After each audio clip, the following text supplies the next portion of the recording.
Hello, friends. This is Dave Hurwitz, executive editor at ClassicsToday.com, here with, this showed up out of nowhere, the Rachmaninoff Complete Piano Concertos and Paganini Rhapsody with Mikhail Pletnev, Kent Nagano conducting, the Rachmaninoff International Orchestra. Well, obviously, that's a pickup band. I mean, they play well enough. It's okay. But they are the Rachmaninoff International Orchestra, which means that this must have been recorded on the Rachmaninoffia label from the town of Rachmaninoffville on the planet of, Rachmaninoff Minor. I don't know. This is so weird. But the Rachmaninoff International Orchestra is supposedly a thing because they have like a logo. See the logo there? RIO. I guess that's what that stands for. And it's on EuroArts. And it's like the San Francisco Classical Recording Company. That's what that says. San Francisco Classical Recording Company. Okay, yes, there's like, oh, I see. Get it? Look at their logo. It's the Golden Gate Bridge with two little G clefs on either end of it, holding up the Golden Gate Bridge. So that's where it came from. And I guess they all got together one day and decided that they were going to do that. But even though it's the San Francisco Classical Recording Company, whatever that is, on the planet Rachmaninoff Minor, whatever planet that is, the album was recorded live at Rosie Concert Hall, Rolla, Switzerland, in October 2023. So it was a project. And now, Pletnev is not unknown to Rachmaninoff. Of course, he's done a lot of the solo music. He's conducted the symphonies, rather boringly, but he's conducted them. And he's done the piano concertos before, some of them.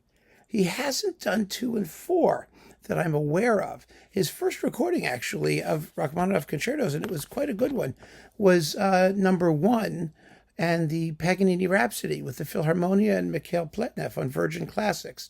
And then he did the 3rd fairly recently, actually, on Deutsche Grammophon with Rostropovich and his own Russian National Orchestra, coupled to Prokofiev's 3rd. And those were really good recordings. So he certainly didn't need to do them again, did he? Well, should he have? Let's inquire further, shall we? Well, I will say, given the forces and the provenance, that these are very Rachmaninoff-y performances. They're just Rachmaninoff-alicious.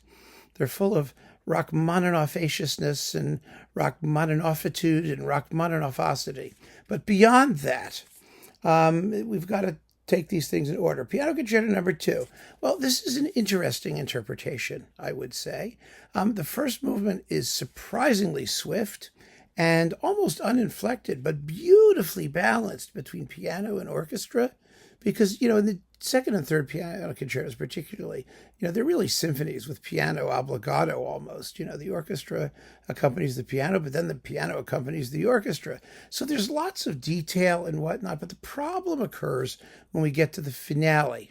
That's true of this, and it's also true of the third.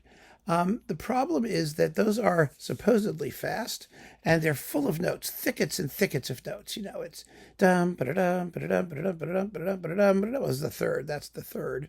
And it's just like all those notes, they're going around, and Pletnev wants to do things with those notes.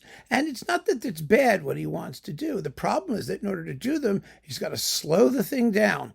And as a result, the finale of the second concerto really hangs fire. The finale of the third concerto really hangs fire. The slow movement kind of hangs fire. I mean, the slow movements are very, very slow. Very, very dreamy slow. Like, I think it's about 12 minutes for the one in the second symphony, and you can get away with doing it for like 9 or 10. It's not bad. I mean, trust me, it works just as well. Yeah, 12 minutes and 33 seconds. Oy, oy, oy, oy, oy, oy, oy. And then the weird thing about the third piano concerto is that the way that these are coupled or programmed, and I noticed this immediately because I listened to this on headphones too, is that the third piano concerto, we start with the Adagio, which is only 4 minutes and 47 seconds long in this performance, but the finale's 19 minutes and 16 seconds. So it's an interesting programmatic thing. Usually the finale starts where I just said it starts, with a bang, that thing. Well, not here. So it's an interesting approach in terms of the conceptualization of the piece, at least as far as the timings tell us. But those finales, they're just a little bit on the dull side. They really, really are. The other movements, not so much. I mean, I can deal with slow movements. They're supposed to be slow, especially if they're going to be ultimately Rachmaninoff-acious. But still, they're a little dull. I mean, the orchestra plays well. Nagano conducts well. Pletnev really has a sense of what the orchestra is doing at all times, maybe because he conducted all so much Rachmaninoff by now, so he's willing to sit back and let them shine and let all kinds of detail emerge. But if you put on these recordings and compare them to, for example, Earl Wild with Yasha Hornstein, or Stephen Huff, or any of the other people who've done really good Rachmaninoff, Kochis with San Francisco, Rachmaninoff himself, God forbid, there's no sense of abandon anywhere. I mean, of just letting go of a virtuoso strutting his stuff. Heard in isolation, if you haven't heard Rachmaninoff for a while, you play these, you're going to say, oh, they're beautifully detailed and wonderfully shaped and full of, idiomatic, Rachmaninoff deliciousness and Rachmaninoff things. And they really are. But the minute you make a comparison with somebody who plays these things up to tempo, completely up to tempo in all three movements, and yes, some of those thickets of notes maybe go by the wayside. You don't hear as much detail in the finger work, but my God, it's just more exciting, and I would really go for more exciting. But let's continue what we were talking about here. Piano Concerto Number 1. Now, of course, he recorded that before very, very well. It's a work he responds to very positively, and this performance is quite similar. It's only about a minute slower in the first movement. Otherwise, it's right up there with his Virgin recording. The fourth is a disaster. It's a disaster because of the first movement. The other two get by. I mean, they're okay, but the first movement is so slow and heavy. Holy cow. I mean, if you ever wanted to hear what the orchestra was doing behind the first movement, and I sort of get that, it's interesting. There's all those repeated notes. It's everything's going, oh, the piano's going, that's, well, you hear every note of it.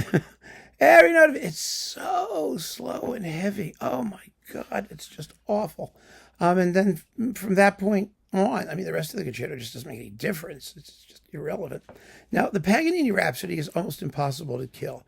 And the reason it's impossible to kill is because it's sectional anyway.